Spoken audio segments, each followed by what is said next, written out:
선생님 쓰신 논문들을 제가 이렇게 좀 검색해서 보니까 저한테 굉장히 흥미로운 논문이 있었어요.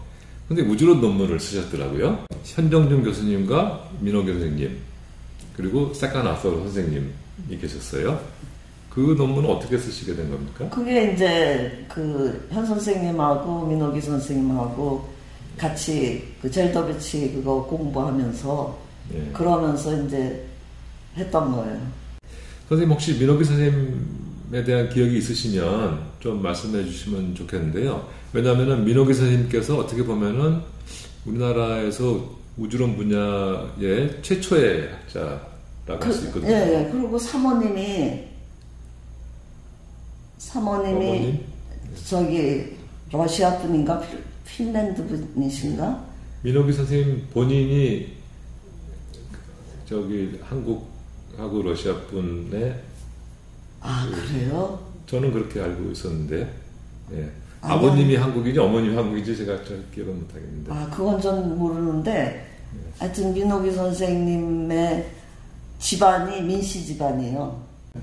그래가지고 사모님이 핀란드 분이신가 하여튼 러시아 계통 그쪽 예. 수학자셨다고 그런 사모님께서요? 네.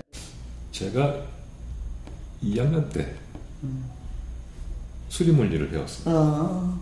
민호기 선생님한테. 근데 이상하게 민호기 선생님께서 이제 강의를 굉장히 개팍하게 하시거든요.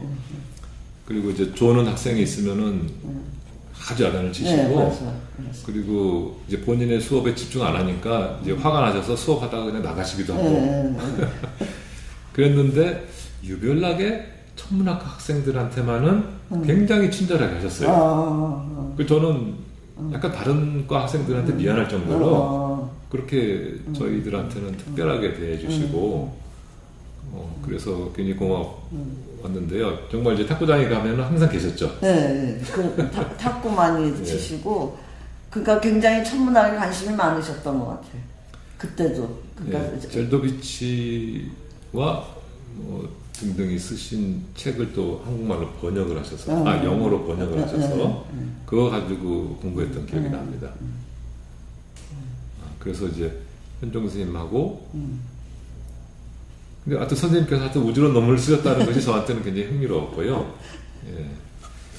그리고 이제 선생님의 이제 주 방법론은 이제 그 관측 천문학이시고 분광 자료를 사용하셨고 대상으로는 항성, 특히 이제 만기형 항성이나 또는 성단. 그다음에 이제 항성 중에서도 그러니까 하이 프로포머션이 그게 박사학위 논문이시죠? 프로포머션 가지고 프로포머션 가지고 어떻게 또 거리를 구할 수 있는 방법이 없을까 해서 한 게 제 박사학위 논문이에요.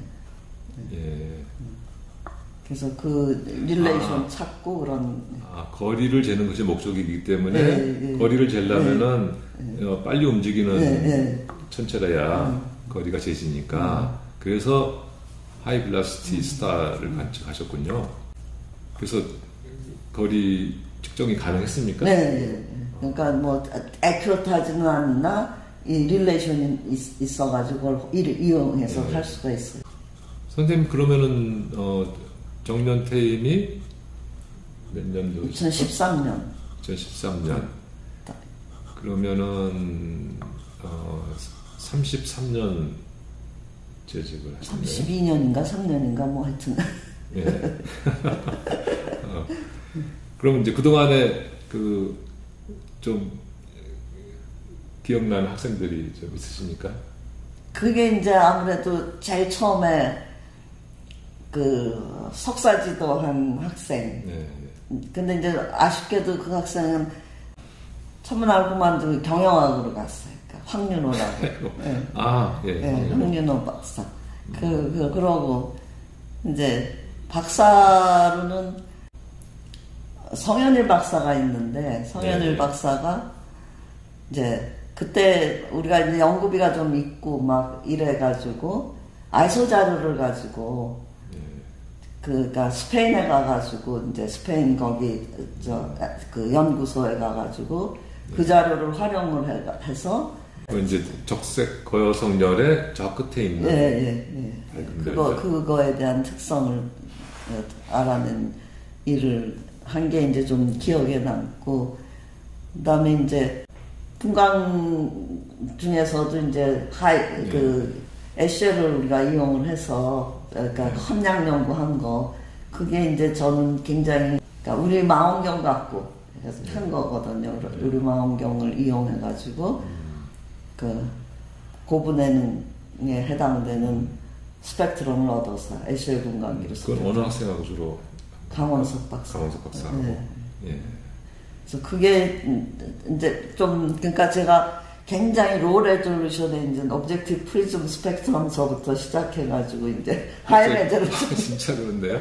하이 레졸루션에 분해능이 뭐 한 20만 되나요? 4만. 4만. 네. 4만. 그래도 꽤 높네요. 네. 그러니까 함량 연구를 할 수 있을 정도가 네. 된 거죠.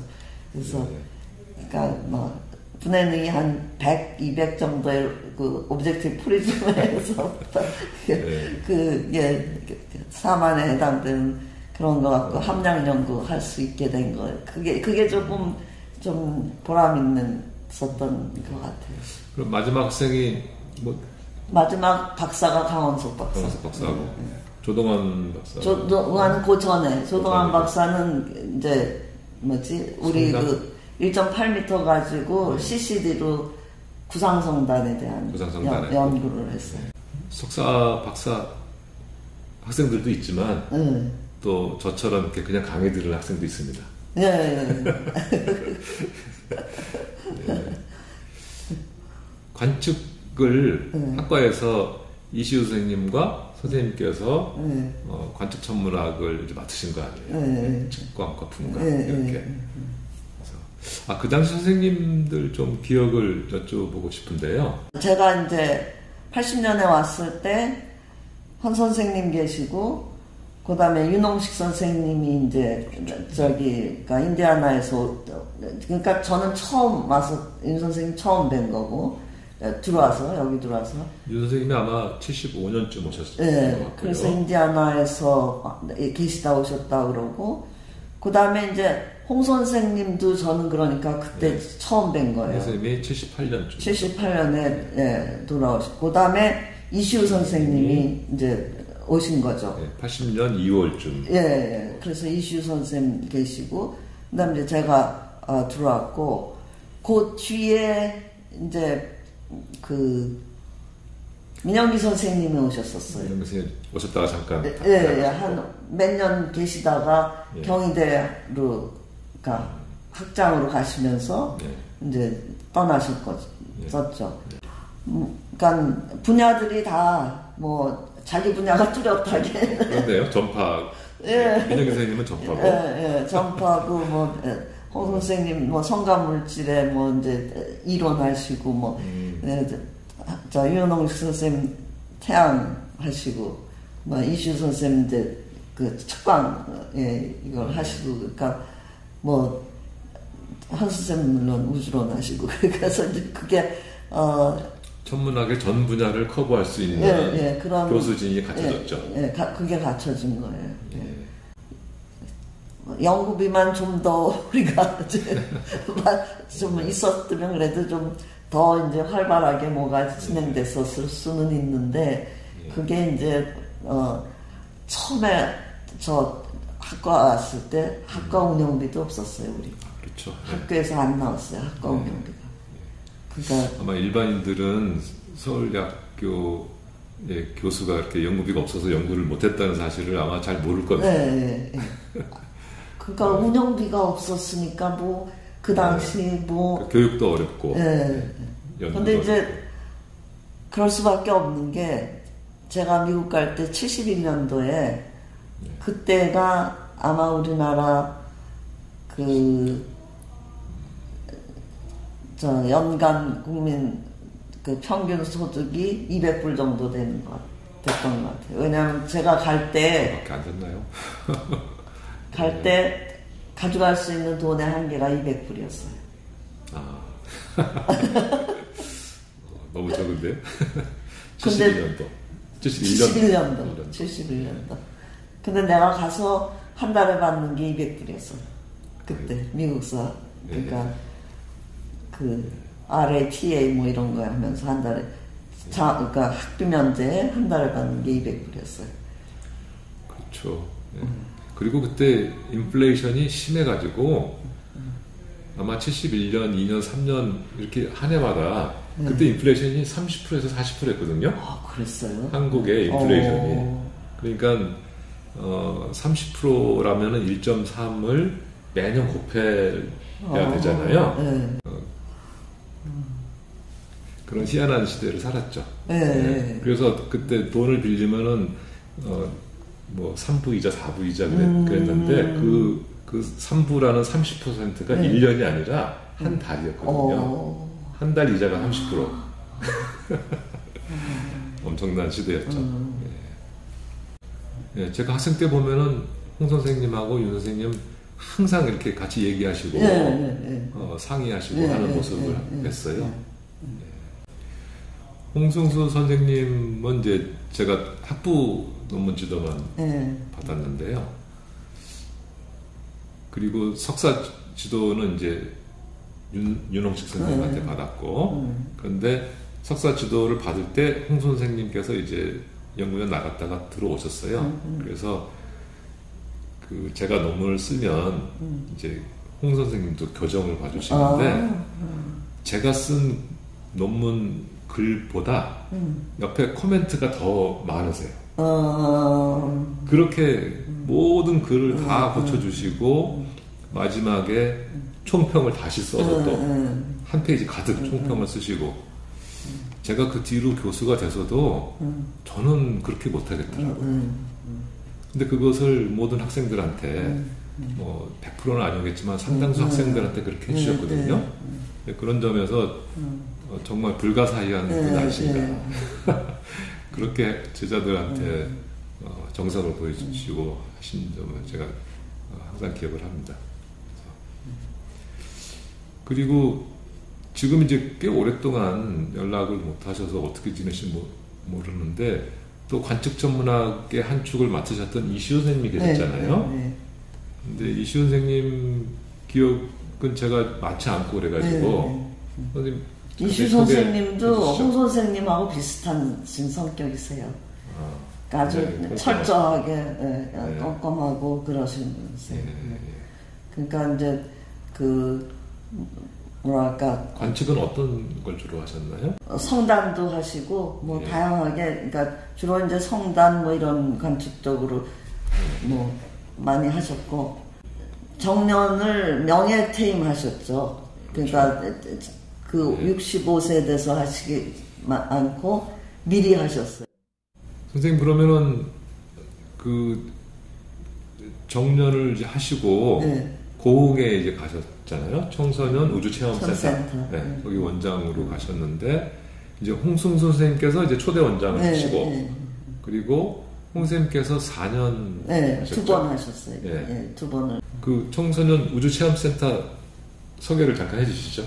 그러니까 이제 나로 우주센터가 생기면서 그러면서 이제 그 여성가족부에서 청소년 우주체험센터를 거기에 이제 만들어놨는데 그러니까 위치는 고흥 밑에 나로도가 2개가 있는데 외나로도 거기에 이제 세워진 거죠. 그런데 이제 그 시설이 꽤 좋아요.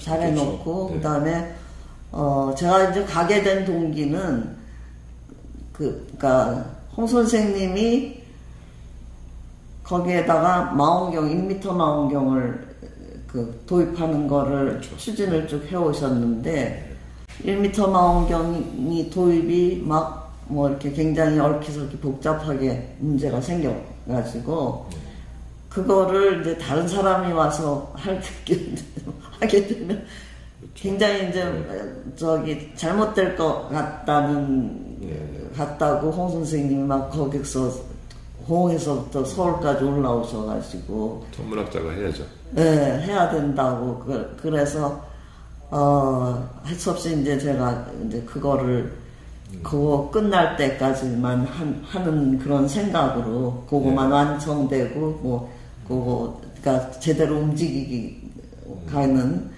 그런 것만 보면 되겠다 해가지고 이제 그럼 이제 제가 맡겠다 그래가지고 내려간 거거든요. 그 체험센터에서 이제 주로 어떤 걸 하게 됩니까?